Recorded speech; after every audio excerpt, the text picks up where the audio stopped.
Welcome back, everybody, to the Educational Numismatist. I am Adam of Adam's Rare Coins, and today we are going to have section 2 on Morgan dollars. So in part 1, I basically introduced the Morgan dollar, a little bit of the history. We talked about how cool they are, etc., etc. But the real issue was, how do I figure out what my coin is worth? So we talked about, again, some of the history. One of the key considerations is whether or not your coin is circulated or uncirculated. There are various ways to determine that. The first of which has to do with mint luster and the amount of detail that is visible in the coin. Another part that you need to not ignore is what is the particular date, in this case 1883, and then if there is a mint mark, which would be located right down there where you see that little O. If there is no mint mark present, like on this one, notice there is no letter down there above the O. That coin came from the Philadelphia Mint. This particular coin, because it has an O, that signifies that it came from the New Orleans Mint. Now, why is that important? Well, before we get to that, the number of coins produced each year is important. They refer to that as the mintage. So if they only made, 10 of a given coin, it's going to have a much higher value. If they made a lot of them, for instance, let's see, 1883 New Orleans, they made 8.7 million Morgan dollars in 1883 in New Orleans. So that is not what would be considered a scarce date. That's a lot of coins. What people also are concerned with in New Orleans is what they call a weak strike. We'll cover that in just a minute. But if your coin is a lot more rare, for instance, an 1878 from Carson City, which again is designated down here with these little letters. In this case, it's a CC for Carson City. New Orleans and Carson City are both mints that no longer exist, no longer produce coins, and therefore are desirable for a lot of collectors. So if you see a nice coin in good condition from New Orleans or Carson City, you can expect to pay a little bit of a premium for it. Now, one of the other things you want to look for when determining if a coin is circulated or uncirculated is what are called bag marks or abrasions, scuffs. So you'll notice that this particular coin has a nice little gouge right there in the cheek, and there are some scratches, but overall that's a pretty good looking coin on the surface. Now, you do have to get good light, you need good magnification, but what you're looking for to determine if there is wear on a coin, and that's how you will determine if it is circulated or not. If it is a circulated coin, you will see wear. Now, what does that mean? Well, you have to look at what are the high points of the coin. Now, it's different for every coin. Morgan dollars are different than peace dollars. Peace dollars are different than Franklin half dollars. Franklin half dollars are different than Walking Liberty half dollars, etc. Every coin has to be considered separately. So, on a Morgan dollar, the highest point on the front of the coin, which is referred to as the obverse, is this area right here above her ear. That hair line right there is what will show wear before anything else on the front of the coin, or the obverse. On the back of the coin, or what they would call the reverse, the highest point is the breast feathers on the eagle. Now, another little esoteric detail is these talons down here are also a very high point on the coin surface, and therefore tend to show wear very quickly. Notice that they're fully formed. They look good. I know it's a little shaky. I apologize. But those are the things that you need to look for on a Morgan dollar. Those are the wear points. So, as I just showed you, in this case, the talons are intact. If you look at it, you might say, well, you know what? Those breast feathers don't look very well formed.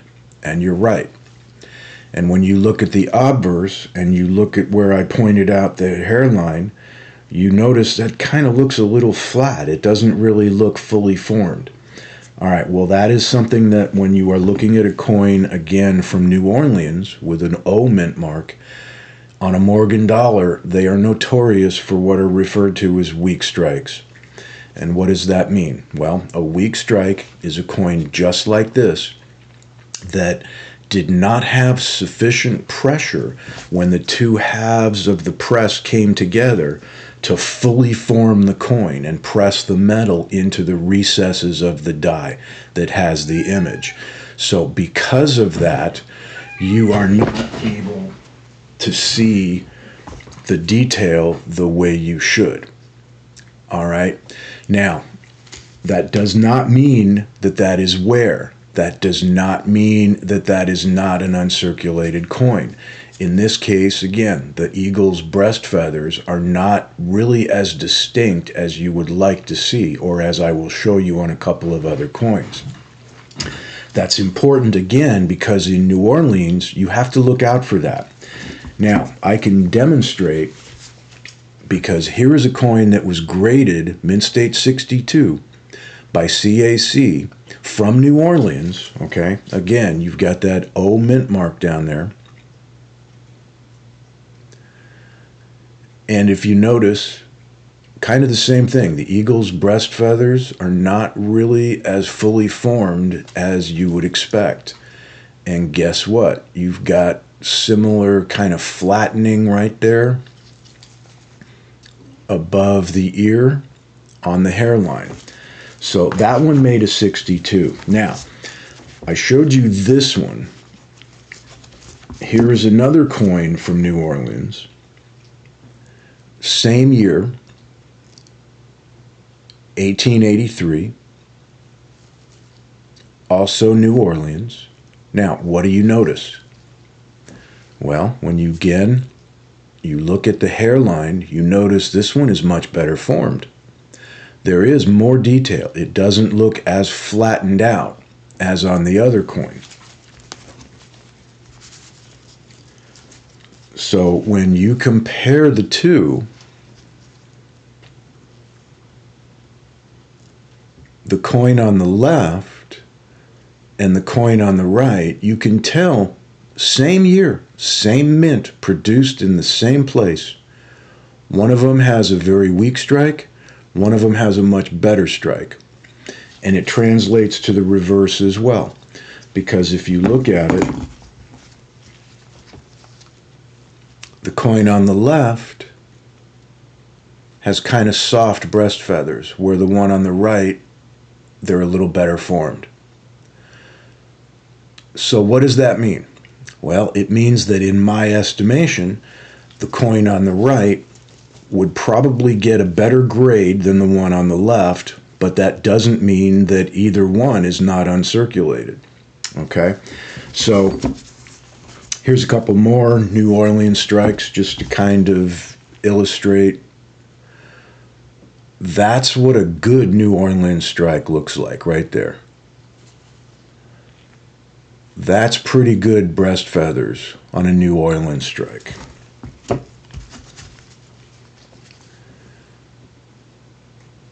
And then that again is just a typical New Orleans, little bit of a weak strike, flattened out a little bit above the ear. That's a little better on the reverse. So they sort of got the one side, but the other side they missed. So that's what a New Orleans coin looks like. Now, let's pick up coins from a different mint. All right, this one is in 1886. This one, as you notice, there is no letter below the wreath above the O, so that tells you this coin was minted in Philadelphia.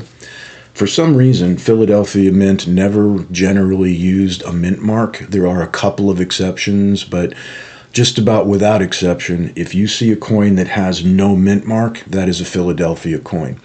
So in this case, you see an 1886 Philadelphia. And again, now you know what you're looking for. You are seeing a pretty decent amount of detail in that hairline.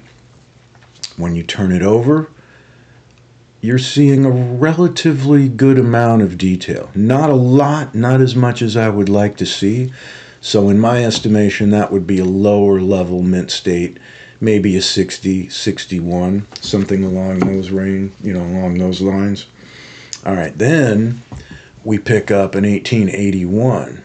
Now, look at how much nicer that strike is. Look at how much more detail there is in that whole hairline area. Now, there are some marks. Let's talk about that, okay? Those are what are known as bag marks or abrasions, sometimes scuffs. Sometimes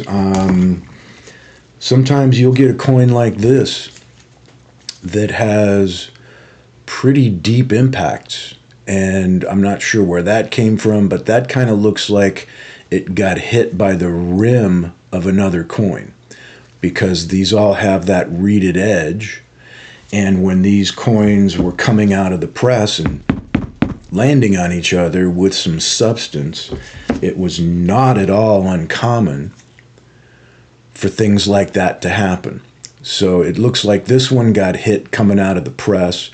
But the other issue is with regard to things like these abrasions and these bag marks. They call them bag marks because when these coins were initially produced, they were gathered into bags of 1,000 coins and thrown onto trucks and transported long distances and then thrown into vaults and stacked on top of each other.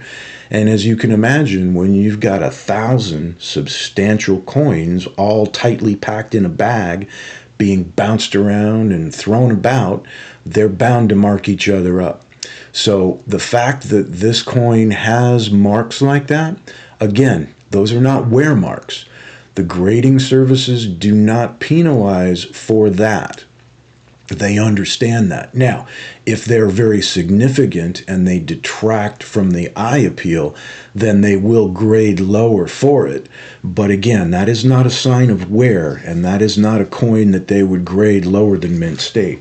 Now, look at how much more detail there is in the breast feathers. That is a nice strike. This is an 1881 S, which signifies San Francisco. San Francisco is known for much better strikes. And here's a good example. That is a very nice 1881 S. That is very well representative of what they were doing in 81 in San Francisco. Okay?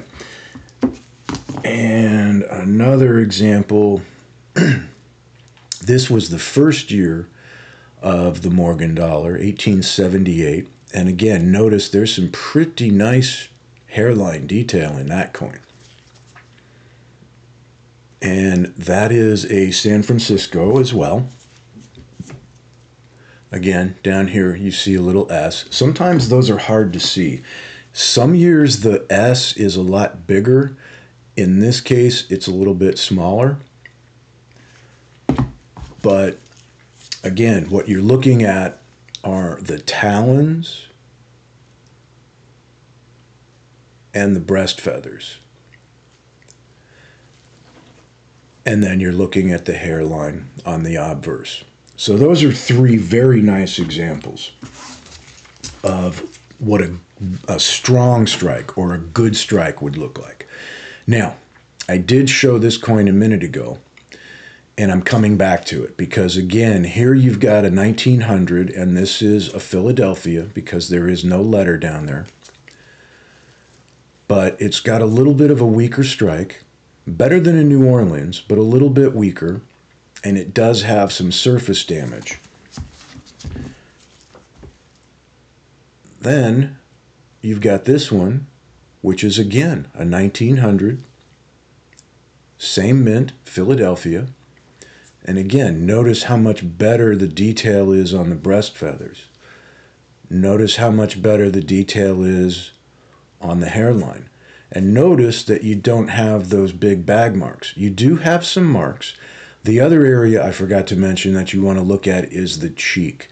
Because other than the hairline right here, the area on her cheek is also among the highest on the front of the coin and is going to show wear or, typically impact damage if they're, dropped on each other.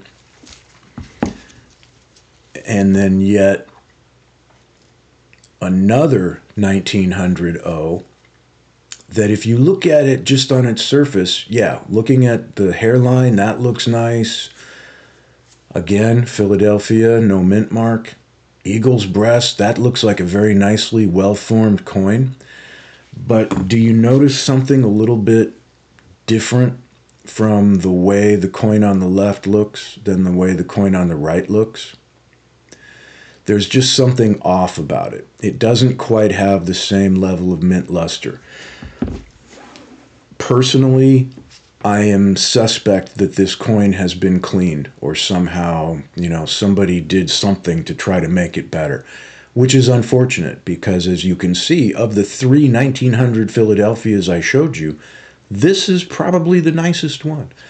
But I would not submit this for grading because I have suspicions that this would come back genuine details. So, with genuine in details, I will end this video because that will allow me to segue into part 3, where I will talk a little bit more about the history of the grading services, why they came into being, and how to try to assess your coins and whether or not to submit them for grading, and what that all entails. So please, if you haven't already, I would greatly appreciate it if you would subscribe to the channel. You guys have been doing a great job, and I really appreciate it. And if you'd like this video, that would also be helpful. And any comments that you have, I'm always open to hearing, and I would love to hear suggestions for new topics that you would love for me to cover. So thank you, and look forward to the next edition of the Educational Numismatist.